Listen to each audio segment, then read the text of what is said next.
Olá, eu sou o Leonardo Tadeu Ferreira, conhecido como Léo Ferreira. O Davizão me pegou de surpresa aqui, né? Vim fazer uma visitinha na casa dele aqui, pra gente trocar uma ideia. Ele resolveu montar esse vídeo aí de uma entrevista. Não sou acostumado, primeira vez na vida, não tenho esse costume. E ó, tá feia a coisa. Então, a minha primeira pergunta é o seguinte: com que idade você começou a se envolver com a música? Bom, a princípio, eu sempre fui envolvido com a igreja, né? Especificamente, muitos hoje colocam a título uma igreja evangélica, né? Mas eu sigo a Cristo e eu comecei a me interessar por música a partir dos 5 anos de idade, né? Eu ia em uma determinada igreja onde eu cresci e desde pequeno ali sentava no primeiro banco e via algumas pessoas tocando e cantando, inclusive o próprio David Paulino. E foi minha inspiração, né? Via alguns músicos ali, renomados, cantando e tocando, na época bastante conhecido. E eu sentava na primeira fileira ali para ver, ficava mexendo com as mãos ali, como se estivesse tocando uma bateria, um violão e cantando. E aquilo lá me chamou muita atenção. Tinha o desejo. E uma certa oportunidade, um pastor da igreja resolveu dar aula de violão. E nisso eu resolvi entrar. Ele deu 2 meses de aula só.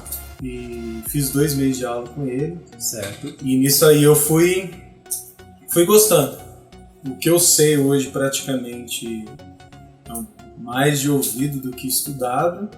E eu comecei de 5 a 6 anos. Com 6 anos eu ganhei um violão com 2 cordas só, né, as 2.000. E ali eu comecei a brincar e minha mãe falou assim: você não tem desejo de fazer aula? E foi onde esse pastor deu oportunidade. Eu aprendi ali em 2 meses 2 músicas e de lá pra cá é o que a gente anda fazendo.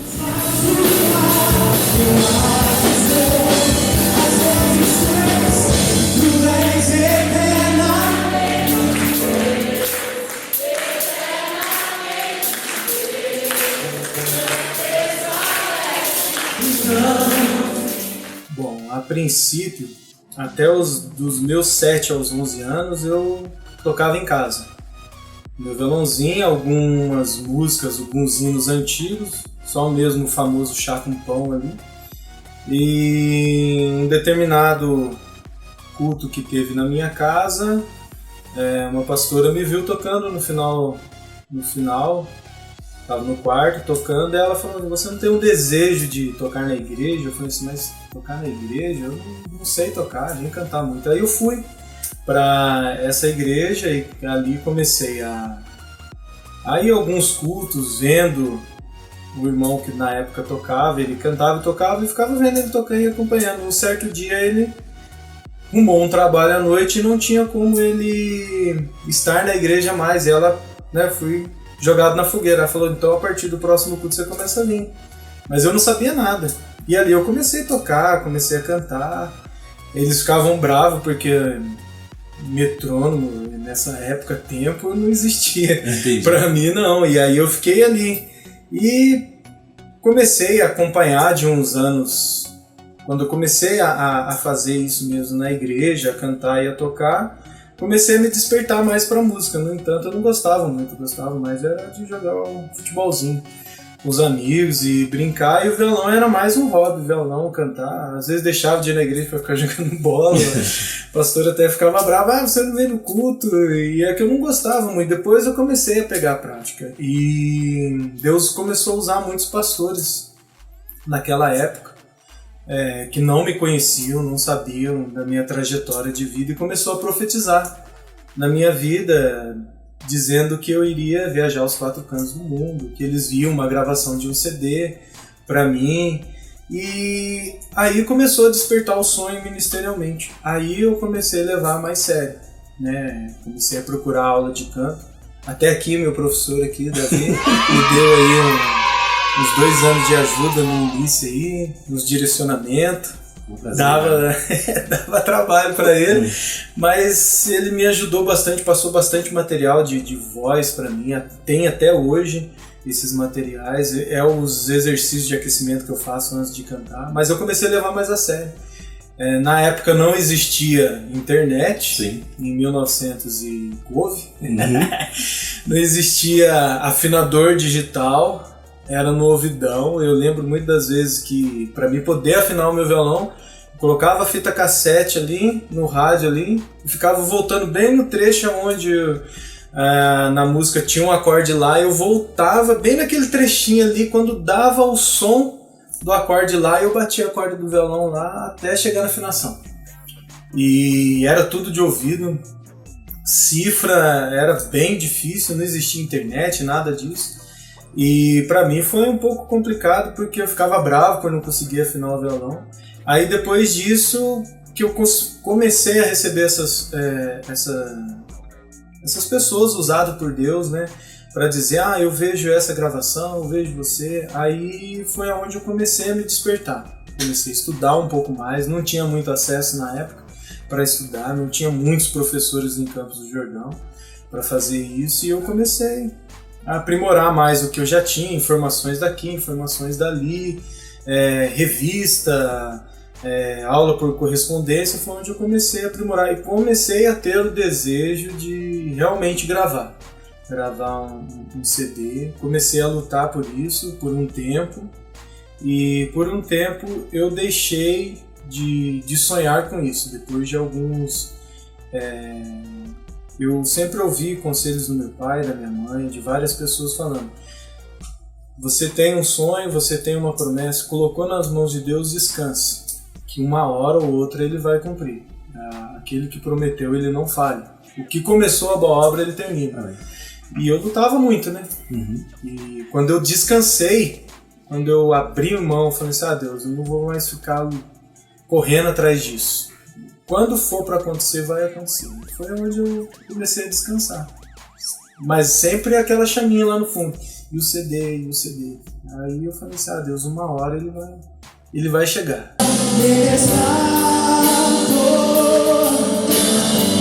Sempre amém, sempre amém. Diante desse nome, todo joelho se dobrará. Está todo poder.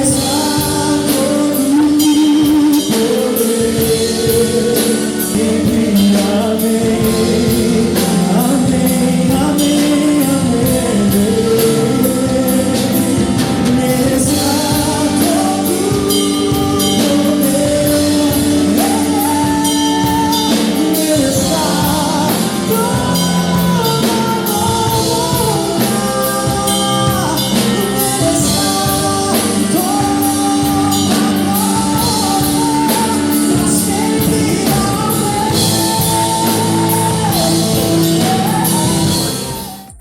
As pessoas acham que a gente tem um certo ditado que tem gente que nasce com o dom, né? E eu vou ser sincero para você nessa parte. O dom, ele é como uma pedra, como um diamante bruto. Sim. Você vai lá, escava ele, acha aquele diamante, escava mesmo que fala. Pode ser.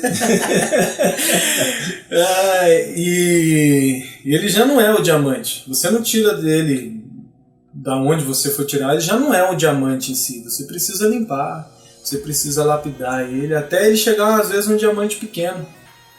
E às vezes a pessoa ouve a gente cantando, vê a gente tocando, fala: nossa, como ele canta bem, como ele toca bem. Mas nos bastidores, na época que eu somente estudava, não trabalhava ainda, violão era na média de 4 horas por dia estudando. Canto praticamente todos os dias, no mínimo. Às vezes ficava até cansado, ficava até rouco de tanto estudar a voz ali. Mas por dia dava na média de no mínimo 1 hora, 2 horas por dia, de mesclando exercício e cantando mesmo, para pegar a prática da técnica vocal. Porque muitos falam: você vai cantar com técnica, você vai perder a sua natureza de voz. Muitos são contra a aula de canto, contra a técnica vocal. Mas, na verdade, a técnica ela é um suporte. Eu vejo hoje como um suporte para cantar. Pessoas que fazem assim, eles acham que a técnica vocal ela funciona como uma mudança na voz da pessoa. Eu já conheci um camarada que ele era tão viciado que ele falava assim. Entendeu? Então pra falar ele já Um baiano. Nada contra, né, gente? Aqui é o nome da técnica. Então, tem pessoas, por exemplo, que eu conheci um que ele falava assim e o outro que só falava assim. Aí eu fui conversar com o cara, né? E aí, meu, como é que tá, né? Quanto tempo você tem de técnica vocal? Eu tenho uns 12 anos de técnica vocal, né? E só falava desse jeito. E a gente sabia que aquela voz não era natural dele. Sim. O que a gente percebia? Que a laringe dele já ficou tão baixa que ele viciou o corpo dele daquela forma, né? Agora, falando sobre dom, que essa é a minha opinião, eu acho assim, dom é um presente que Deus te deu. Só que talento é algo que você conquista através do seu trabalho, conquista através do seu esforço, do seu empenho, da busca pelo conhecimento. É como Jesus fala, que todo aquele que busca, encontra. Então, por exemplo, existem pessoas que tocam violão. Agora, tem pessoas que tocam violão. O cara você dá um violão na mão do camarada, ele faz, às vezes, uns acordes ali básicos, faz uma base boa pra você canta, tudo bem. Agora tem outros que já abusa, vai no soladinho, inclusive quando ele vai fazer o acompanhamento pra você, ele já vai no dedilhado, trazendo aí um pouquinho mais de beleza pra sua voz, um arranjo mais bem elaborado. Mesma coisa para quem canta. Tem pessoas que, lógico, alguns são igual passarinho, já nasce cantando. Mas eu vejo assim, a técnica vocal como uma forma de você conhecer o seu corpo como instrumento, trabalhar o seu corpo como instrumento e depois usar o seu corpo como instrumento, né? E o que eu parabenizo você é justamente isso, de você sempre estar nessa busca, né? Que são horas e horas de trabalho, e isso trouxe assim um ótimo resultado para você. Mas agora fala para mim, qual é a sua extensão vocal? Você chegou a medir? Olha, da última vez que eu fiz a minha extensão vocal, vamos pôr no teclado que seja, né? Eu consigo... Umas 3, 4 oitavas? Dá umas... Em voz natural, sem usar o falsete, eu consigo 3 oitavas. Ótimo. Começando, acho que do Lá 2, se eu não me engano. Do Lá 2... chega na média, eu acho que de umas 2 oitavas e meia em voz natural e mais meia oitava ali em falsete. Então assim, eu não consigo muito agudo no falsete, eu não sei se eu acho que deve já por ser já ter uma extensão vocal mais aguda, mas chega mais ou menos umas 3 oitavas aqui, 3 oitavas e meia. Não tenho estudado como eu estudava antes. Quando eu estudava antes, dava umas 3 oitavas e meia tranquilo. Hoje é aquilo. Se você estuda, se você está todo dia estudando, você tende a manter o padrão que você tem, sempre está melhorando. Não quer dizer que eu vou cantar mais agudo sempre. Mas se eu forçar um pouco, dá para chegar. Se eu deixo de estudar, é igual uma atividade física. E quando você é novo, você joga bola, você tem fôlego. Parou, depois quando você vai voltar de novo, você já não tem a mesma força de antes. Então tem que estar sempre treinando, sempre estudando. Então a minha extensão vocal chega a isso, de 3 a 3.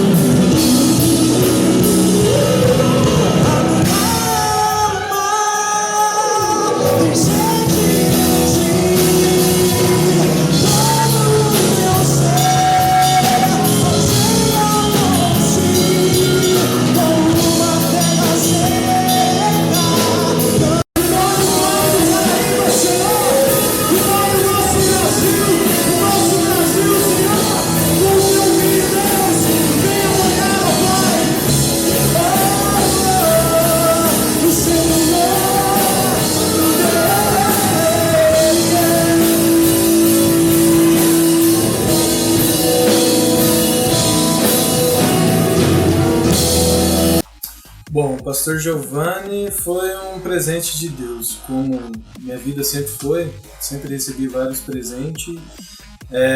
Há uns 5 anos atrás, mais ou menos, um pouco menos, teve um evento na igreja onde eu congrego, né? Eram 7 horas de adoração, foi no dia 7 de setembro, só não recordo o ano agora. e dividia alguns grupos, né? Cada hora um grupo fazia um período de adoração ali. E eu fiquei num período ali de só voz e teclado fazendo. E nisso ele veio com o grupo dele e fizeram a parte deles também. Ali foi o primeiro contato que eu tive com ele. Aí depois ele teve um outro evento também, que os pastores da minha igreja convidaram eles para estarem ministrando na igreja com a música. E aí foi onde a gente começou as primeiras conversas. Mas no momento eu não sabia que ele tinha CDs gravados, não sabia que ele era produtor musical, que ele tinha um estúdio. Depois, com o tempo, fui conhecendo ele. Eu falei, nossa, um pastor perto de mim, tem um estúdio ali. Eu sabia que a produção musical hoje, pelo menos da Matriz, não é tão barata. Mas nunca pedi pra ele, né? Vinha aquele desejo no coração assim, eu falei, não, se Deus prometeu, vai ser tudo encaminhado por Deus, não vou ficar, né? Foi um momento onde comecei a me descansar, que eu falei lá atrás. Eu comecei a não ficar correndo atrás dessa gravação. Eu conheci ele, ele veio uma época na igreja, acho que durante um mês ou 2 segundas-feiras, dar um curso de música para o pessoal da igreja onde eu congrego.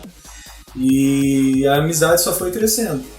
E hoje a gente, graças a Deus, tem uma amizade consistente mesmo, assim, ele me aconselha muito, direciona muito, puxa muito a minha orelha, me direciona muito para ministério música, né? Usar a música como um chamado, um ministério, né? Ele me direciona muito nisso, me ensina muito sobre música secular e música para dentro de igreja, né? Ele tem um conhecimento bom nisso. Sim. E me direciona muito, porque hoje em dia dentro da igreja tem muito essa dúvida, né? O tocar fora, não, e ele me direciona muito nisso. Então hoje a gente tem uma amizade aí de vamos colocar aí uns 5 anos já. Que benção. E ele pra mim é um paizão na música. Que bom. Agora, como é que é a experiência de tocar no estúdio? Olha, pra você, né, que tá aí do outro lado aí, que volta a repetir aquela velha questão de cantar e tocar. Vou ser sincero, conheço muitas pessoas que têm promessas, têm o desejo e luta para gravar um CD. Olha, gente, gravar um CD não é fácil. Que eu vejo assim. Vou ser sincero, vou falar como Léo agora, né? Até agora tem falado, mas vou no ponto sério, se não estudar não consegue. Você vê várias gravações ao vivo onde o cara faz uma frase no baixo, faz uma frase no violão que o áudio, na hora que você está assistindo o DVD, não condiz com o movimento da mão. Ou por quê? Porque às vezes você faz o ao vivo, você errou ali, ele volta para o estúdio e regrava em cima. Então muitos tocam ao vivo, mas no estúdio são outros músicos que gravam. Sim. Porque ele precisa ter um metrônomo né, nele ali. Então ele precisa ser muito educado com a música. Então, o exemplo, a batera vai gravar ali, o cara não pode pôr muita frase, senão alguns usam essa frase, né? Acaba poluindo a música. Sim. Então ele precisa tocar a música do início ao fim, no andamento certinho. Para cantar, eu já tentei, na época eu tinha tenho um programa de estúdio até hoje, e eu tentei gravar a minha voz sem um metrônomo. Então eu gravei a primeira guia, e eu falei, agora eu vou dividir em cima dela. Aí dividi, ouvindo a minha voz como referência, como guia, e na hora que eu fui soltar o áudio das duas gravadas, uma atrasada, um pouco mais à frente, outro um pouco mais atrás, atrasado. Daí eu falei, caramba, como que funciona isso? Daí eu coloquei o metrônomo e para cantar em cima daquele barulhinho. Então eu vejo assim, a experiência de estudo é totalmente diferente de eu pegar um violão que agora e começar a cantar e tocar, porque eu preciso ter uma regra, né, ter um batimento que eu preciso obedecer. Então hoje eu vejo assim, quem grava em estúdio e no primeiro 3, 4 ali já solta e grava, o cara tem que ser fera. Não é qualquer um que grava em estúdio, não. Você pode até gravar ao vivo, mas gravar em estúdio tem toda uma dinâmica, tem uma impostação de voz diferente, uma qualidade diferente, você precisa saber dosar, apesar que hoje em dia a tecnologia ajuda muito nisso, né? Tem alguns programas que se você não alcança determinada nota, o programa ajuda a sua voz. Autotune, Melodyne, de vocal. Então você vê muitos cantores aí, hoje em dia, eu digo tanto dentro da igreja quanto fora do ambiente da igreja, você ouve o CD e você vê o cara cantando ao vivo, nossa, mas como assim? Né? Que milagre é esse? Mas é verdade, hoje a tecnologia faz muitos que não cantam cantar. Eu ouvi uma vez num programa, acho que foi no Ídolos mesmo, foi uma determinada banda lá, conhecida, os caras, muito conhecido, mas quando você foi escutar, quando eu comecei a escutar a banda, eu não acreditei, cara. Era pura desafinação. No entanto, aqueles jurados que escracharam alguns candidatos que você escutava e seu queixo caía, esses mesmos aplaudiram de pé a chegada dele. Então, nesse momento, o que vem na minha cabeça? Gente, se os caras fizeram o nome deles. E, claro, o autotune ajudou muito, porque daí o cara entra no estúdio, grava, aí na hora da edição, o camarada do autotune vai lá, pega a nota que de repente o cara não alcançou, faz ela subir um pouco, se era para descer, vai fazer descer. Então, depois que endireitou a voz dele, o que vai fazer então? Já coloca lá, mixa já na música, masteriza e tá pronto o CD. E aí na realidade que a gente vai ver outra coisa. Isso a gente também vê muito no sertanejo, né? Você vê, por exemplo, aquele cantor que canta aquela nota super alta, né? Canta a música em sol. Aí quando vai tirar numa entrevista, por exemplo, o cara já joga a voz dele pra ré, porque daí fica bem mais baixo e confortável pra voz dele, né? Eu vejo assim que hoje em dia muitos usam esses mecanismos para dar uma alta ajuda para si. É uma desvalorização, né, que eu vejo assim, com pessoas que realmente cantam muito. Então essa parte de estúdio, ela tem que ser muito estudada. Então assim, hoje eu estou em estúdio gravando, então eu vejo assim, o tanto, já deixei de ouvir muitas pessoas no meu passado que falavam, estuda com metrônomo, estuda bonitinho, vai lá, estuda sua partitura. Hoje eu leio partitura porque nunca teve ninguém para me ensinar, eu aprendi a ler sozinho. Peguei uma revista lá, voltei 5 vezes a revista, até entender o que era uma semibreve, entender o que era uma semínima, uma mínima. E hoje não sou executante de leitura musical, né, de pegar e já tocar, mas se der ali uns 10 dias, eu consigo tocar o que está escrito ali.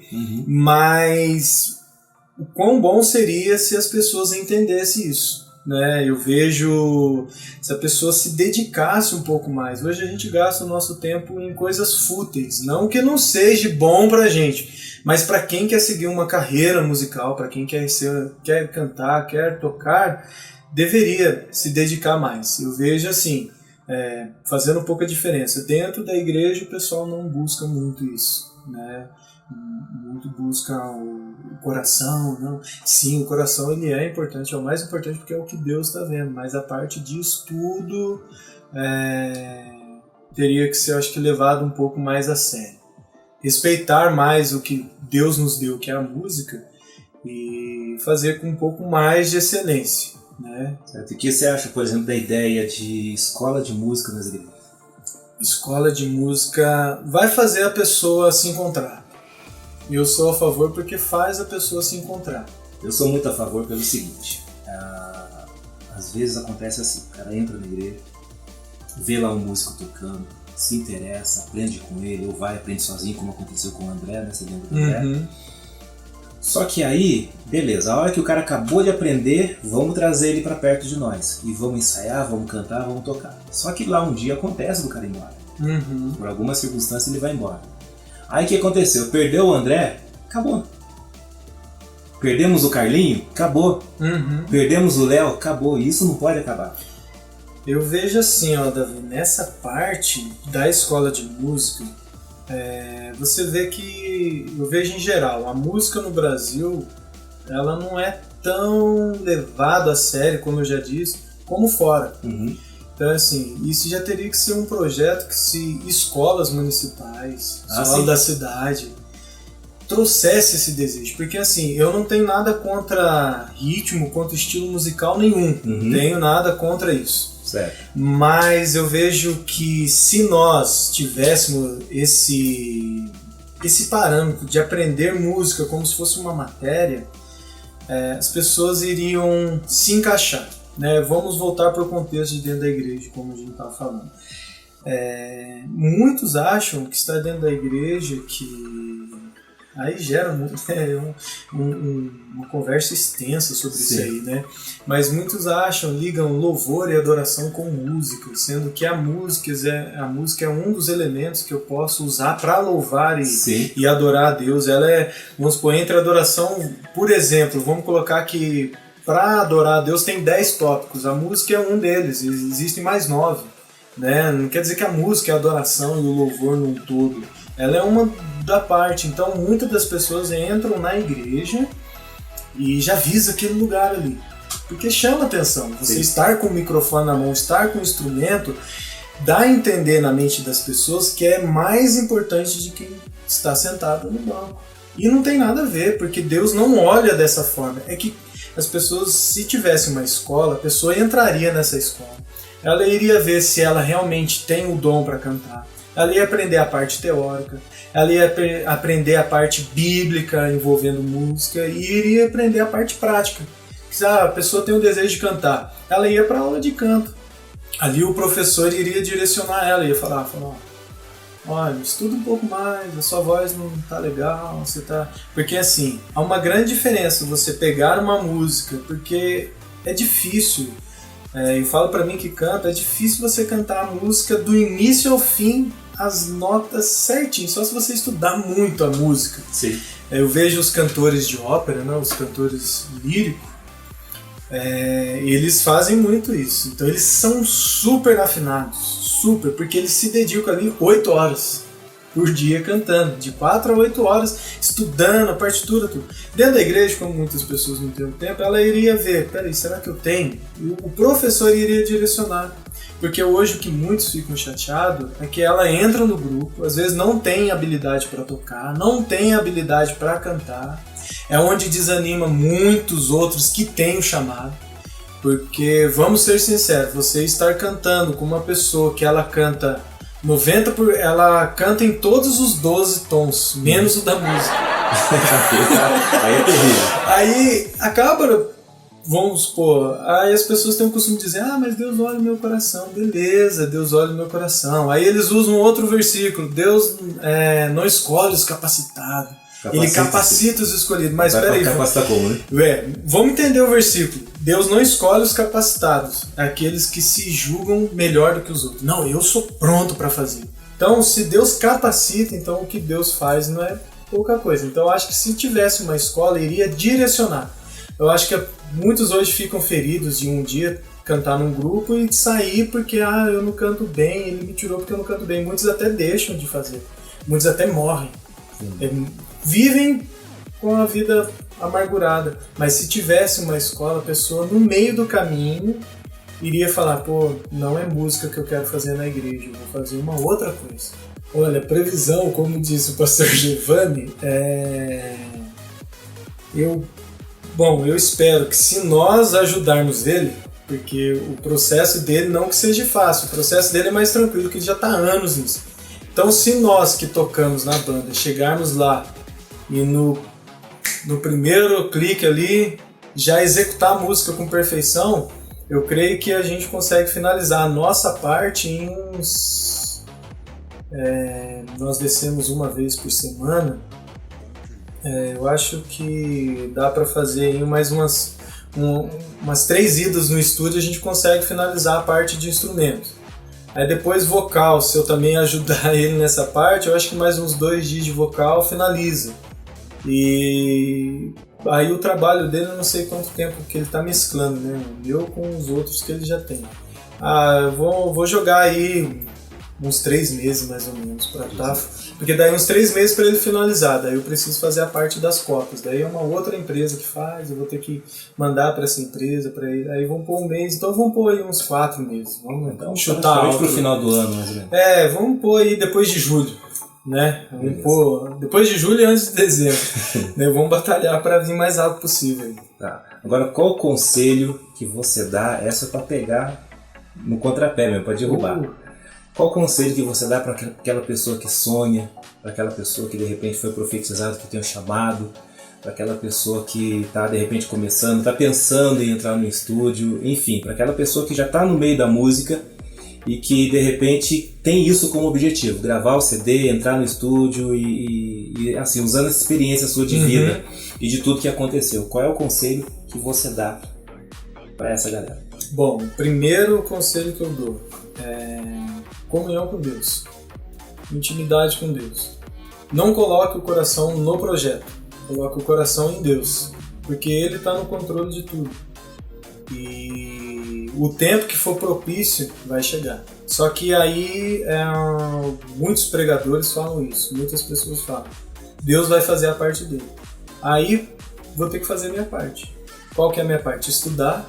Se eu canto, vou estudar muito, para que eu seja afinado, para que eu venha realmente fazer o que eu faço para Deus, mas o melhor, tocando, sempre tirar tempo para estudar. Esse negócio de estudar só uma vez por semana, só no dia do ensaio, esquece. Isso aí a pessoa vai ficar 10, 20, 30, 40 anos e não vai se cumprir, não vai chegar, porque Deus, Ele não vai descer aqui e vai pegar na minha voz, vai pegar na minha mão, não. Ele é o meu trabalho. Então eu vi o Silas Malafaia sempre pregando isso. Deixa Deus fazer a parte dele, mas faça a sua. Então tem um trabalho que eu preciso fazer. Vou correr atrás de informação, vou procurar pessoas experientes, vou procurar aula, vou procurar me informar mais, vou sair do Facebook, vou ficar menos no Facebook, mais no meu instrumento, vou ficar menos na frente da televisão, mais no meu instrumento, vou dormir menos, estudar mais. Então tem um trabalho antes, para que lá na frente eu venha me regozijar daquilo que é dificultoso. Então muitas pessoas postam hoje no Facebook, muitas pessoas querem ser igual a você, mas na hora que vê o que você fez, vão desistir. Então, para gravar e esse projeto e essa profecia se cumprir na vida da pessoa, ela tem que se ligar em Deus. E gravar CD hoje é uma coisa ao mesmo tempo que é fácil, ao mesmo tempo ela é difícil. Mas tudo pôr na mão de Deus, entregar a Ele e fazer a sua parte. Beleza. É o que eu aconselho pra galera aí. Beijão, um abraço. É isso aí, pessoal. Então terminamos a nossa entrevista exclusivaça com o Léo. Pegou o Léo aqui. Mas é claro. Garoto! Na próxima eu prometo também entrevistar ele com a banda completa. Vamos também correr atrás do nosso produtor. Aí espero que você tenha gostado e fui!